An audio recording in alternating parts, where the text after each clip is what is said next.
Avatar FM.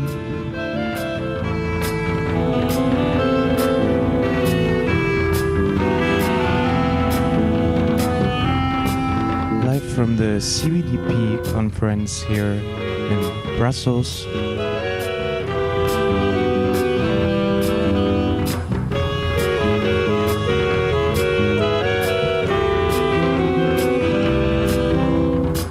For this year's edition, we're broadcasting live from Maison de la Poste together with the community radio GIMIC. Throughout today, on this second day of our pop-up radio, we will bring you conversations, talks, discussions and performances about the datafied world we live in. You're welcome to join us in conversations about the datafied world and AI-related subjects, interwoven with live music by numerous GIMIC favorites live from the heart of CPDP. So if you're listening in from inside of the conference, feel free to drop by. We're right next to the Grand Hall. You can see our small pop-up studio with cute blue and orange lights and stickers that lead the way here.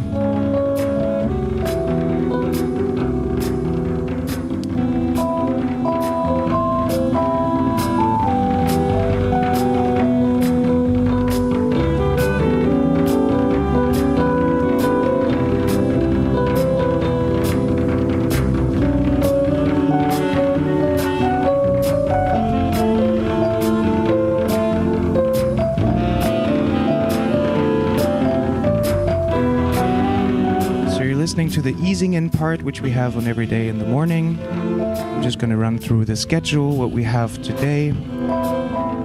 As explained, we're having live music performances, but also conversational segments.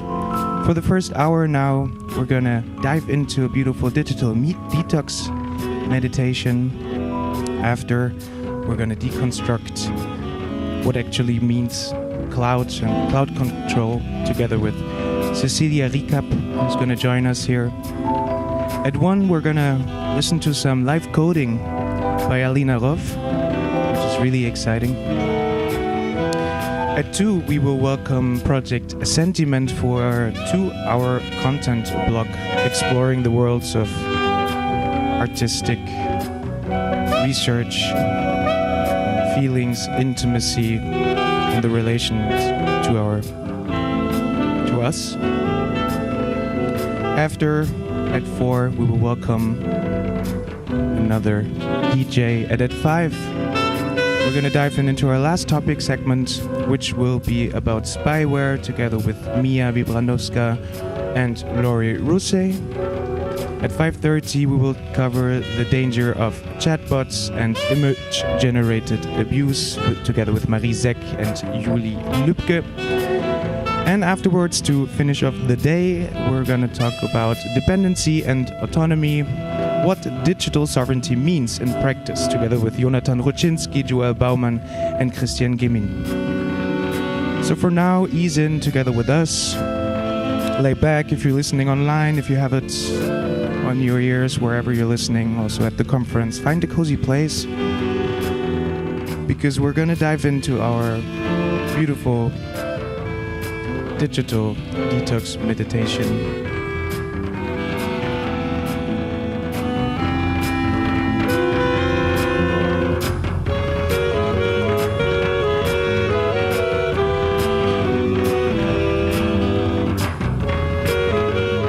So this digital detox meditation is brought to you by Marit Hoefsloot. She's a creative researcher at VAG, a future lab, and moves at the intersection of technology, culture, and collective imagination.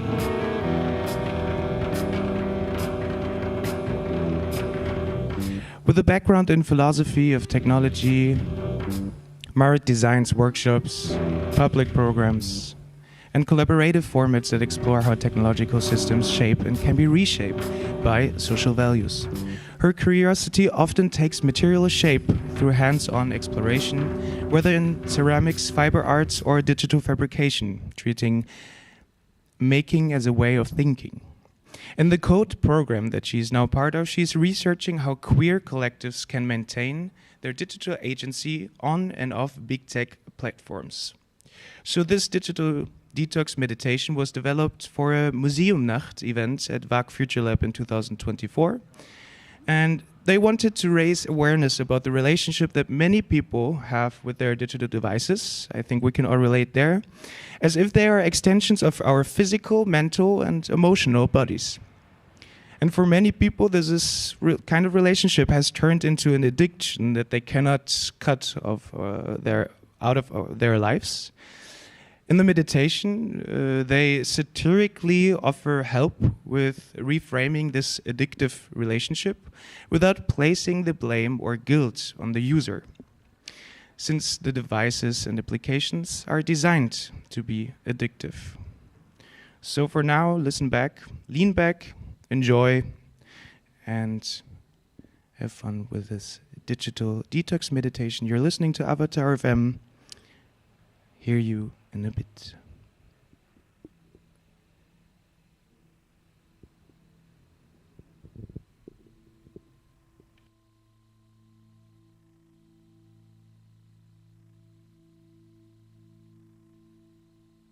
Hello, and welcome to this digital detox meditation. My name is Marit. I'll be your guide in this practice. I invite you to take a mindful break from what sometimes feels like a fifth limb, your phone. Together, we're going to disconnect from the digital and reconnect to reality. So get ready to switch off and tune in. First, find a comfortable position with a long and straight spine. Now grab your phone, smartwatch, or any other electronic device that has become an extension of your body and soul. Feel it in your hand, the shape of it, how your fingers curl around it into their favorite position. Imagine how it heats up when you use it for too long, or how it fits against your ear when you're talking to your mom. Or imagine how it irritated you when you forget your phone at home, or when your autocorrect doesn't understand what you're actually trying to say. Sit with that feeling for a moment.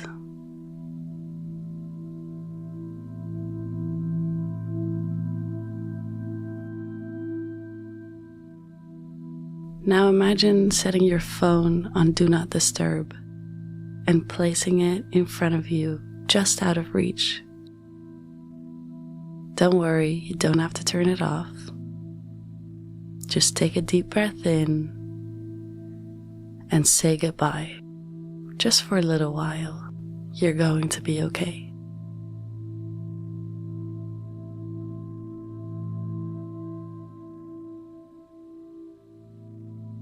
Take a deep breath in through your nose and out through your mouth. Let the tension release from your body.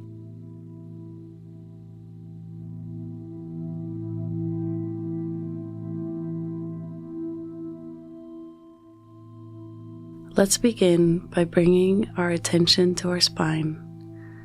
Sit with your shoulders right above your hips and your head above your shoulders. Imagine that there is a string attached to the crown of your head, which pulls you up towards the ceiling. Can you lift up through your lower spine, the sides of your body, your chest, your neck, head, and crown of the head? Create space and hold it there. Try to maintain an awareness and lengthen your spine throughout this practice.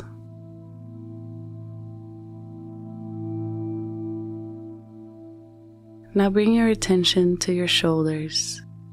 Slowly allow them to drop away from your ears. And let's try to undo all that subconscious hunching over your phone. Roll your shoulders forward, up, back, and down. Continue these circles and maybe even connect this movement to your breath.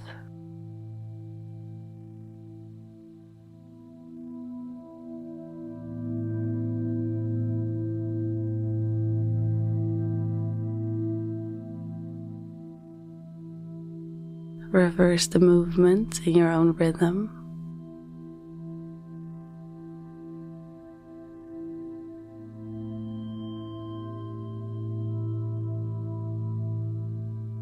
And gently come back to stillness.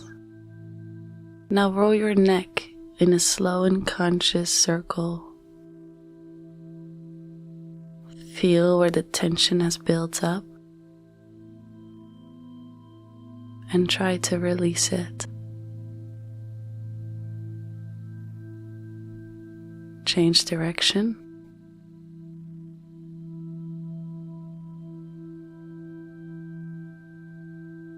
And come back to the middle.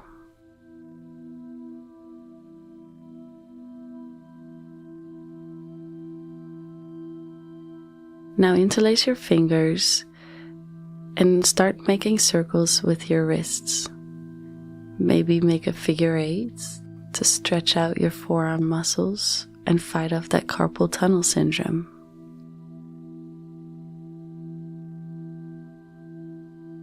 Change direction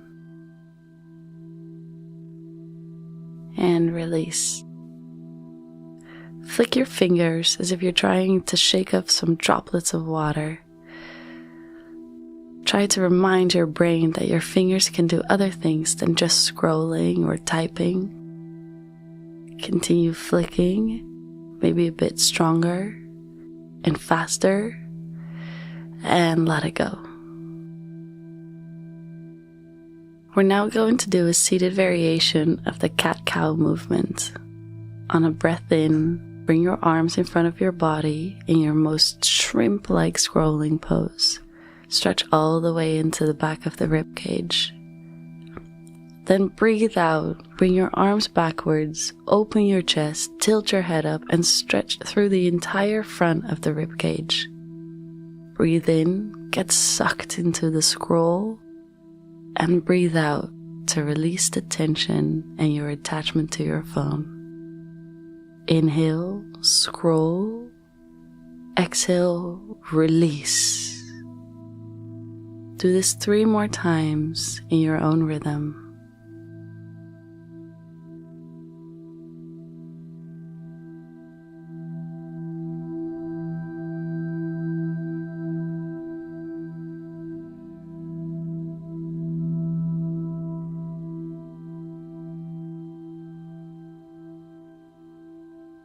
When you're ready, gently come back to stillness with a long spine. Now, if that's comfortable for you, I invite you to close your eyes and keep breathing deeply.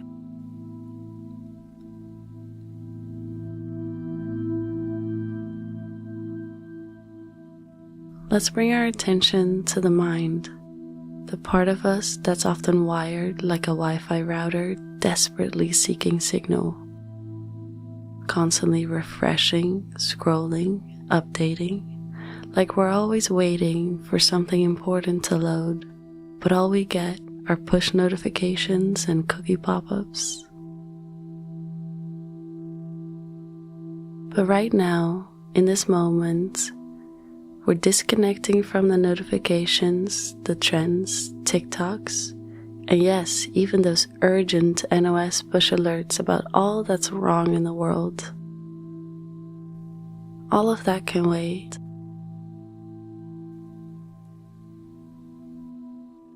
And no need to worry that you'll disappoint someone or that they will find you ignorant because you're taking a couple minutes for yourself.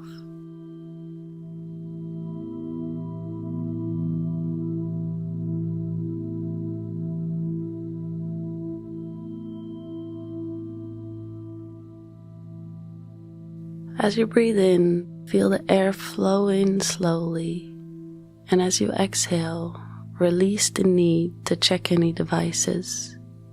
The world will continue to turn without us for a while.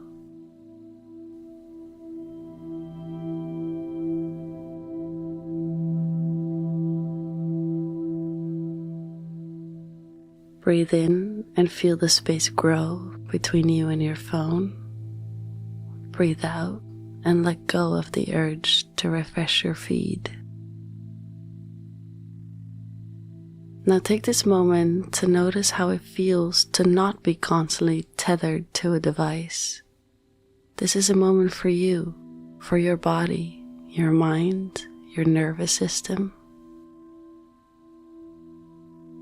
Because when you're constantly tuned in, ready to respond from any stimulus from outside, your sympathetic nervous system is continually turned on. This is your fight or flight mode. All your senses are heightened and other bodily functions are paused. These are important survival mechanisms, but in this digital age, you're not only responding to stimuli from your immediate surroundings, but from all over the world. Our nervous system cannot handle that. So we need to find ways to turn off this fight or flight mode and turn on our parasympathetic nervous system. This allows for proper rest, recovery, and digestion. While these are subconscious states, meditation and breathing exercises can influence and calm your nervous system.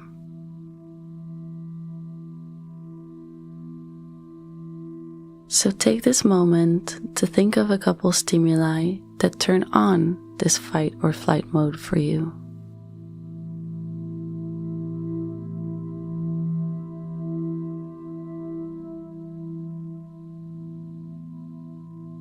What can you do to avoid these situations or your reaction to them?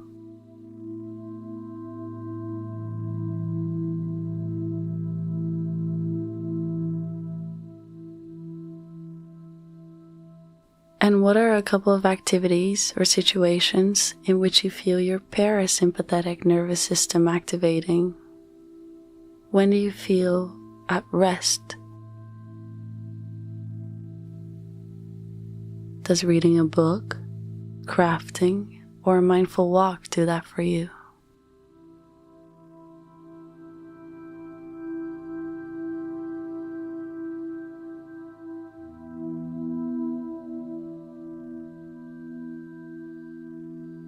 Now let's take a moment to acknowledge the pull that we often feel towards our devices. It's okay, we're all a little guilty of mindlessly scrolling. The endless social media feeds can be hypnotic and addictive, but as you might have experienced yourself, scrolling endlessly doesn't lead to this restful state that we so desperately need.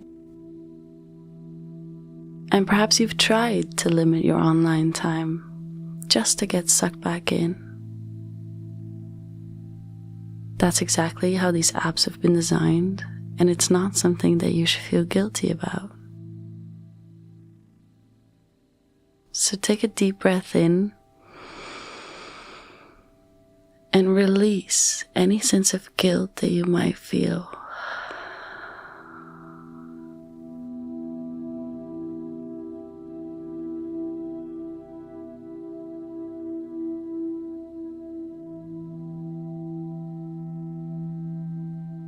Now visualize that sense of craving, a craving for notifications, entertainment, likes, distraction. What does it look like? Is it maybe a red cloud around your head or a dark shadow in the corner?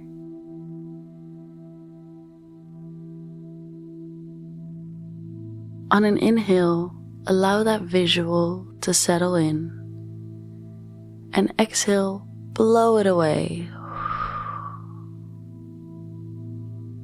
Inhale, deepen the visual, and exhale, blow it away.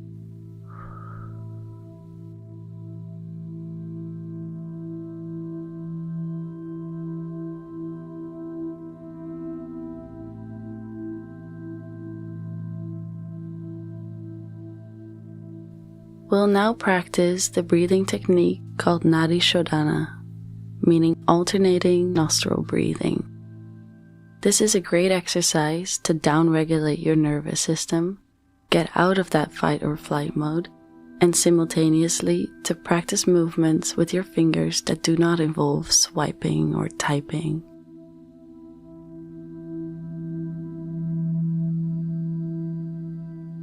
We'll do 6 rounds together. So with your dominant scrolling hand, place your pointer and middle finger in between your eyebrows. Then use your thumb and ring finger to alternatingly close your nostrils. First, fully breathe in. Close the right nostril and breathe out through the left. Breathe in through the left. Close the left nostril and open the right, then breathe out through the right. Breathe in through the right. That's 1 round. Close your right nostril and breathe out through the left. Breathe in through the left. Switch to the right. Breathe out. And in. Left. Exhale. Inhale. Right. Exhale. And inhale. Continue your own pace for another 3 rounds.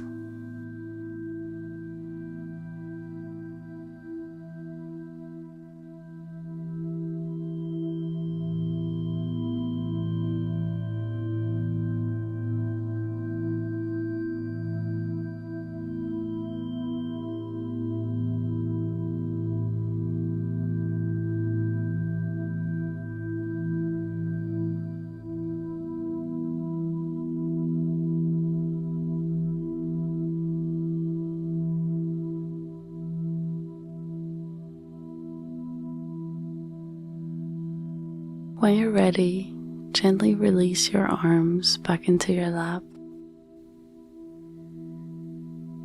and notice how it feels without the usual tension in your thumbs from swiping or scrolling. Feel the energy in your hands and arms resting. Your muscles are free from that repetitive motion.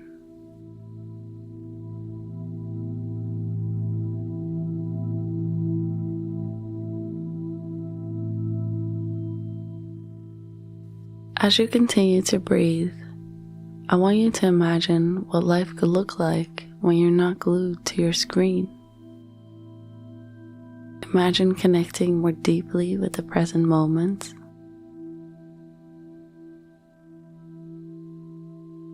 What image pops up in your head? Maybe that's enjoying a beautiful meal without taking a photo of it first.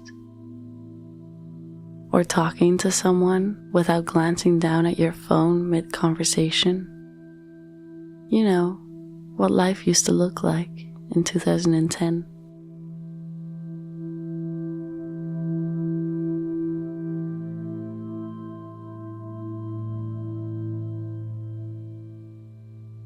Now slowly bring your focus back to the space around you, the air, the sounds, your seat. All of these things are happening around you, even when you're buried deep in the digital world.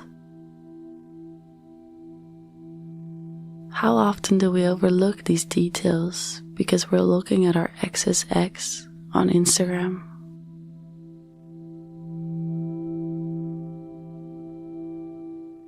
This space that you're in right now, this is your reality. It's rich, vibrant, full of sensory experiences waiting for you to notice them. Can you feel the weight of your body on the chair or pillow beneath you? Can you feel the temperature of the air around you?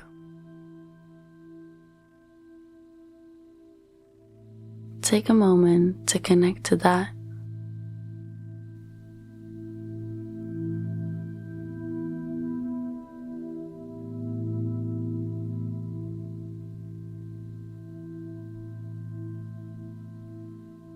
if there's anything important happening online, you'll find out eventually, maybe in an hour or next week. So embrace this brief disconnect from the digital world. The notifications will be waiting for us when we're ready. Because right now, we're choosing something else. Our peace, our breath, our space.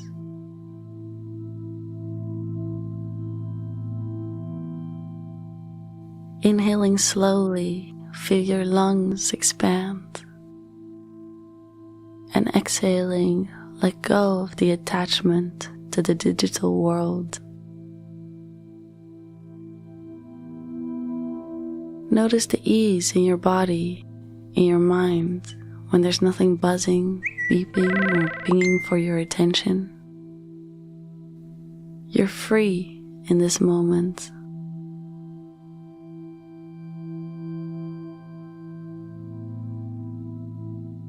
So let's end with a collective chant.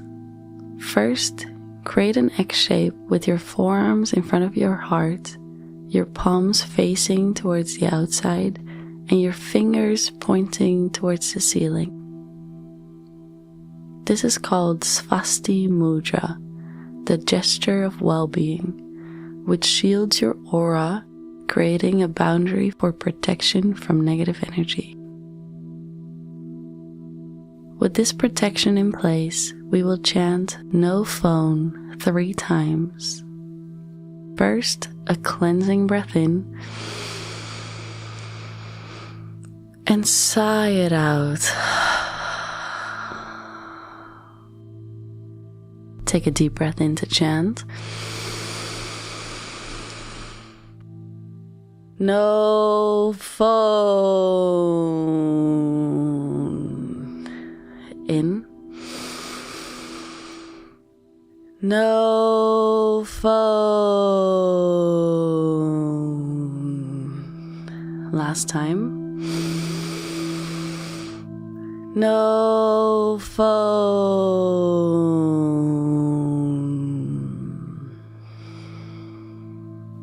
And release.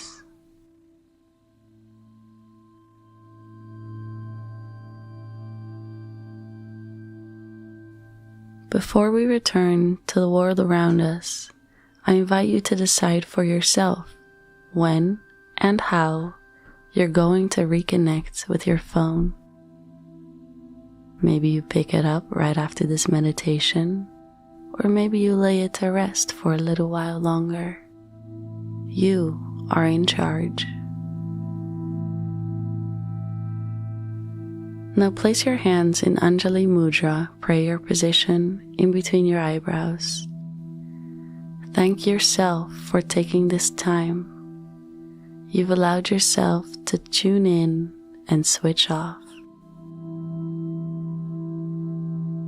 I thank you for disconnecting from the digital together and reconnecting to reality. When you're ready, gently blink open your eyes. Thank you for meditating with me today. Stay mindful and maybe stay off your phone a little longer. Namaste.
listening to Avatar FM, live from the CPDP Maison de la Poste. It is 12:34, and I hope you had a great time listening online to this beautiful digital detox meditation. We're moving on to our first topic, to our first interview of the day, together with Cecilia Rikap. Thanks for being here, Cecilia. Thanks for inviting me. It's my pleasure to be here.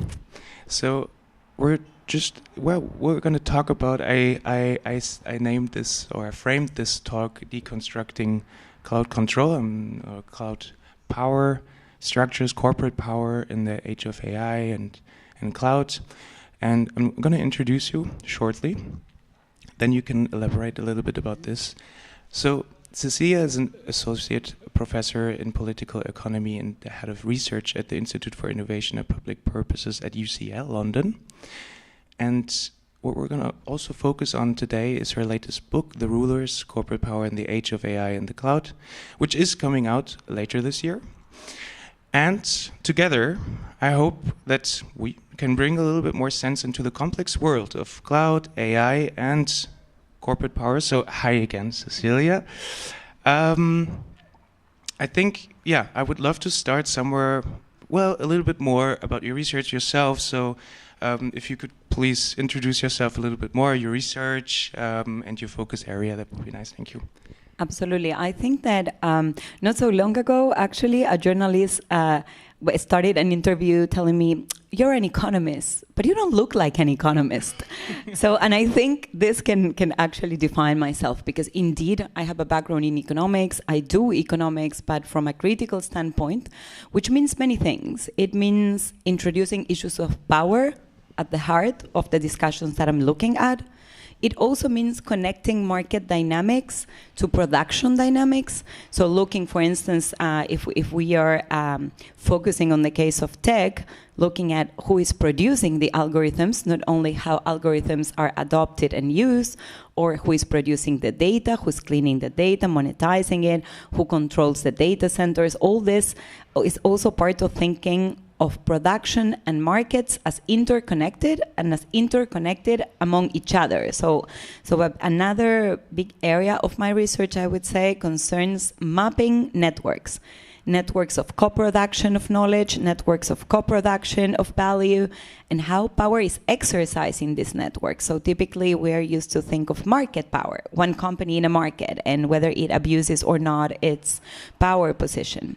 But actually I think that more and more in capitalism we need to think of networks, think of global value chains, for instance, but also think of platforms. I think also about how everything is interconnected, to the point that we have examples every day about the weaponization of this interdependence.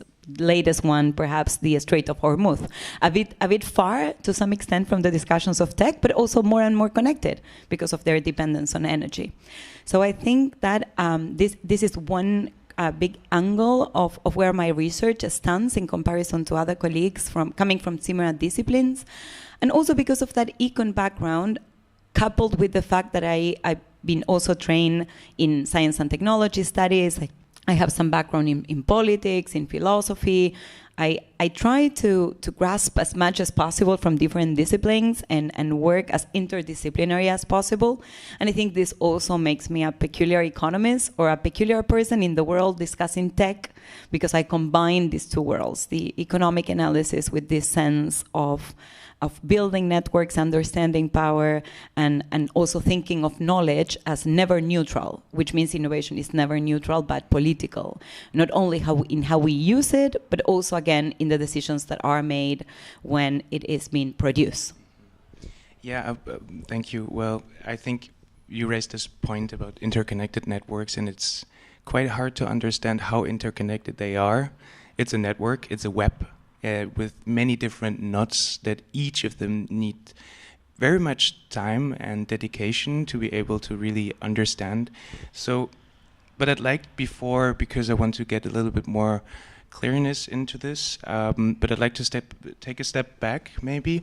So, these days we're, especially at the conference, talking a lot about these dependencies on technology, therefore sovereignty, regulation processes. We're talking about the omnibus. We are, all of this supposed to make Europe more competitive. And I also invited you because I thought it's going to be also interesting to learn about your background that lies in Argentina as well.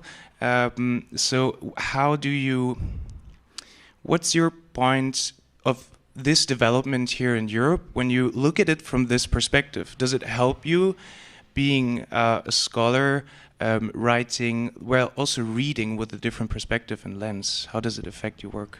I think this is an extraordinary question, actually, because indeed, as Europe is joining more and more the digital peripheries, for someone coming from the periphery of the world, it's way easier to acknowledge the dynamics, to anticipate the moves, to identify which policies will backfire, because Europe is not prepared to design policies from the standpoint of those that lose.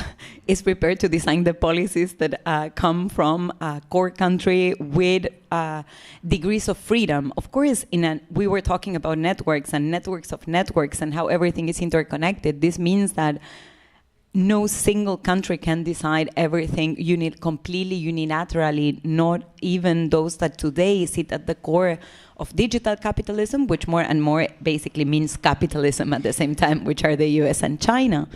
But I think that also going back to your question, because Europe is more and more joining the digital peripheries, in particular when it comes to its capacity not to create value related to digital technologies, not to create knowledge related to digital technologies, but being part of the periphery when it comes to capturing that, when it comes to being able to mobilize this knowledge for improving the lives of the majorities, deciding the research agendas.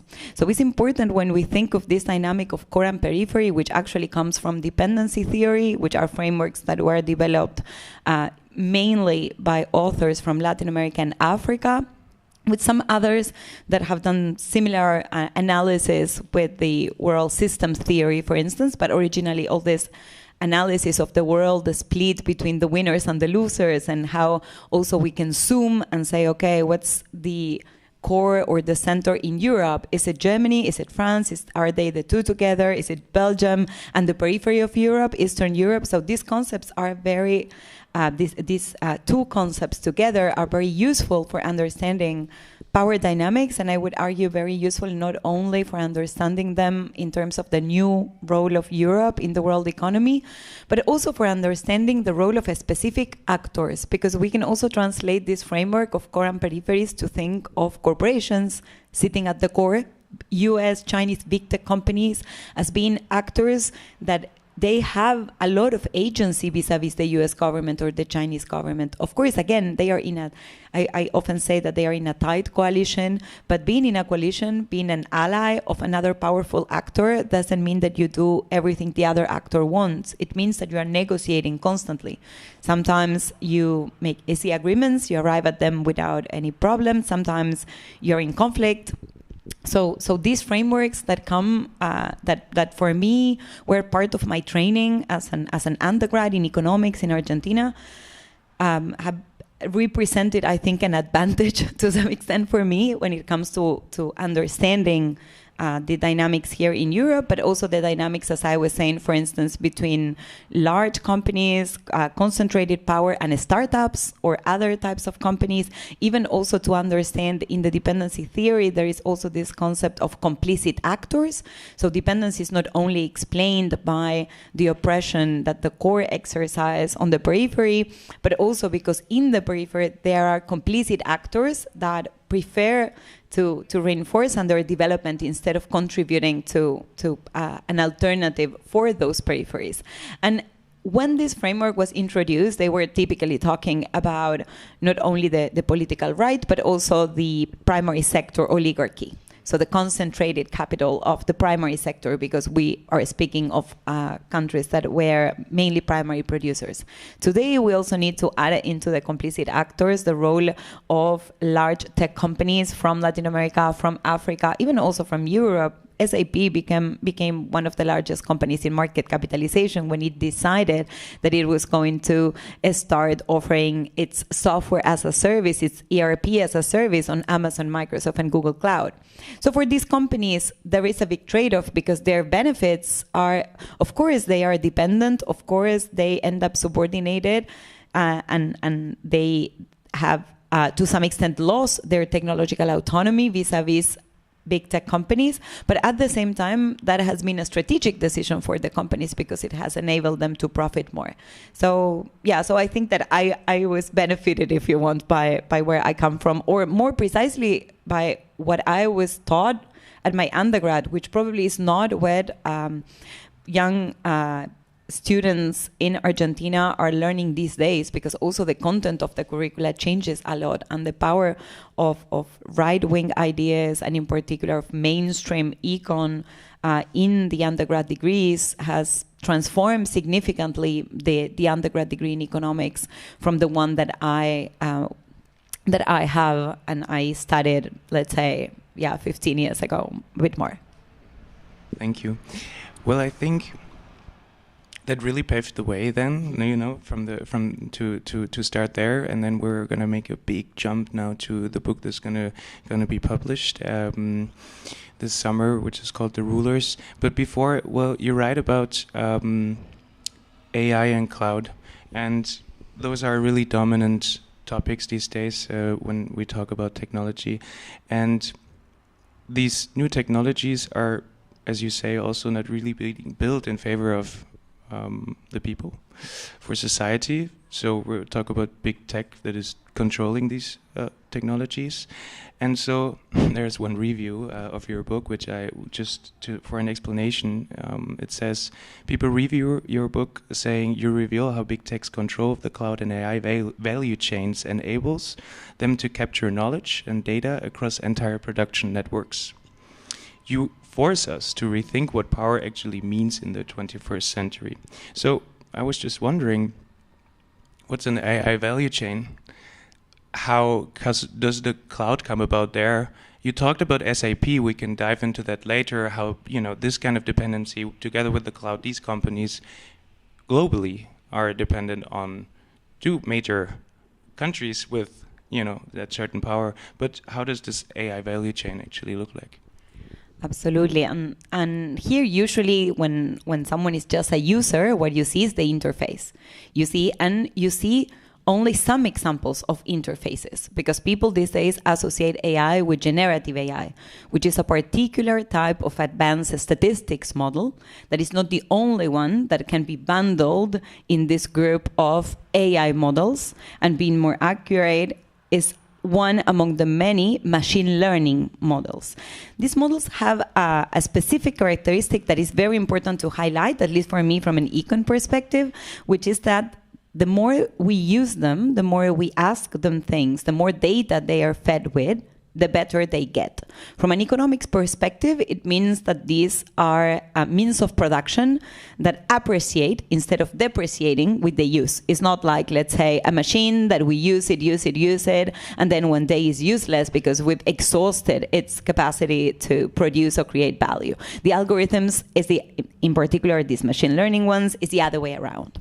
So when we start thinking about who produces the AI, the first thing we need to take into account is that, hey, we are all contributing to produce it.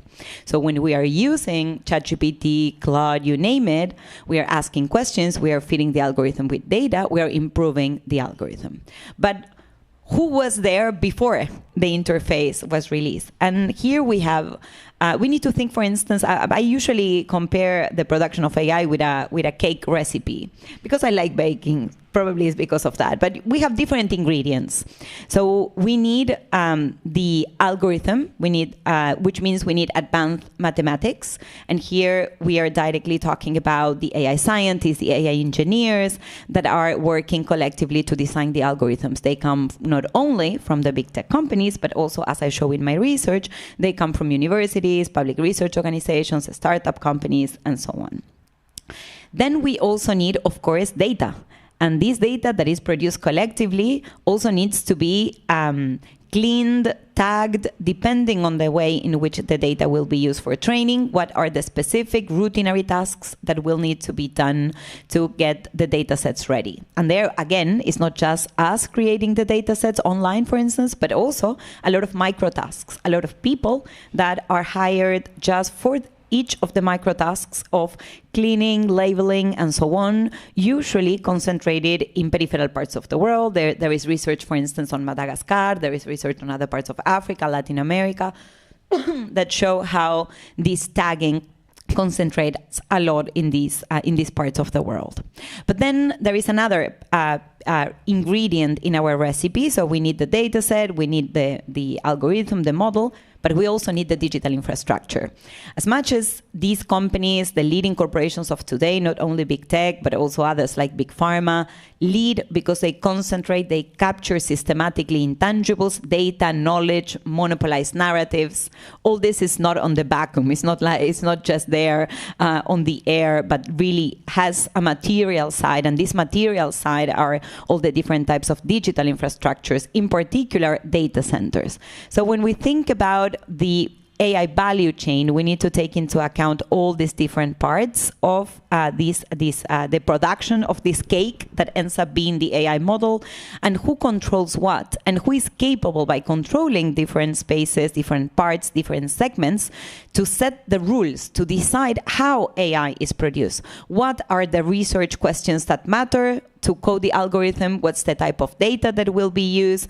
How it will be used for training? And all these decisions that, of course, to some extent involve the work of thousands of people, what ends up happening is that the decision-making power is in the hands of a few. So we need to distinguish, therefore, as I was saying, between those that produce and those that decide, that make the rules and that profit the most. And these few end up, in particular, being Amazon, Microsoft, and Google, not because they are the only ones with data centers. Like we used to have, and I guess this conference probably evolved a bit in this way. Like most of the people doing critical research used to think it's about the data. No, we need to regulate the data. We need to see what data is harvested. And then now everyone is about the data center and the energy and the water that it consumes and the fact that it doesn't create jobs where they're built, but at the same time, they worsen the ecological crisis. And it seems that people are forgetting about data. The problem is that it's neither data nor data centers by themselves. It's all these pieces, all these ingredients are strictly complementary. If one is missing, we don't have AI, which is why we need to think ecosystemically. We need to think in terms of a value chain, a production network, an ecosystem. But the fact that many produce doesn't mean that there is a distributed way in which the decisions are made. And the cloud, as I was saying, has become the heart of corporate power today, because the cloud is the platform of platforms, is the supermarket of digital technologies. And that includes AI. If you want to produce an AI model, you will be most likely training it on the cloud, but then you will be most likely selling it on the cloud as a service. So it's not simply that the cloud is used as infrastructure as a service, which also includes renting a lot of other computing services like software. Sometimes it can also be data and so on as services. So like Lego pieces that then fit together like a big puzzle where you can combine the pieces, but the only ones that really know all the pieces in all the possible combinations and that design and create new pieces with a strategic mindset will be Amazon, Microsoft, and Google, who offer this virtual space for developers around the world, for companies around the world, universities, you name it, to co-produce pieces of digital technologies, including AI, but then also be able to sell their results as a service, services that then will be consumed also inside the cloud. So we have like a sort of parallel economy on the cloud. Because as an economist, I was told, hey, there are three different spaces in capitalism: the production sphere, the exchange or distribution sphere, the market, and then the consumption sphere, typically the household. All this is not only combined in the cloud, but everything also happens simultaneously. So these companies not only have a huge choke point power, which others like NVIDIA, because of the design of semiconductors, also has, but on top of the choke point, they also have what we can describe as a panopticon power, because they can see the global economy, not by sneaking into our data, but by looking at the metadata and identifying which different actors are consuming what, knowing who does what. And they do the same also with the research agenda, with the frontier research agenda in AI. They control the research questions, they control what is a relevant research question, and this capacity to control research agendas is now, and I wrap up here, is now also expanding to other disciplines, because AI is being presented, is being sold as a method of invention, which means that as an economist, but also people from the most diverse industries, we are all pushed to use AI for something. If you want to get a grant, if you want to publish a paper, more and more you receive this pressure to use generative AI. And this means that even the ways in which we frame our questions are also being ultimately controlled by a technology that we are not collectively deciding how it is produced, with what data, what's the limit in terms of the ecological limit, in terms of the capacity of the world, and in terms also of the priorities. There is no democratization in terms of what technology we get, and we are sold the idea that democracy is just about using and not about deciding.